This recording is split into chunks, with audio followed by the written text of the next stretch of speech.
विश्व एउटा सुन्दर ठाउँ बनाउँछ भने कहिले कसैको अनुपस्थितिले उस्तै बनाउँछ।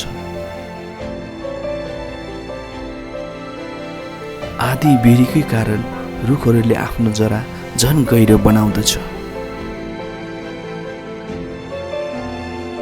जिन्दगी ससाना हजार चमत्कारहरूको एउटा श्रृङ्खला हो। यदि तिमीले एकै समयमा दुईवटा व्यक्तिलाई माया गर्छौ भने दोस्रो वालालाई रोज्नु, किनभने यदि तिमीले पहिलो वालालाई साँच्चीकै माया गर्छौ भने तिमी दोस्रोसँग मायामा पर्दैन।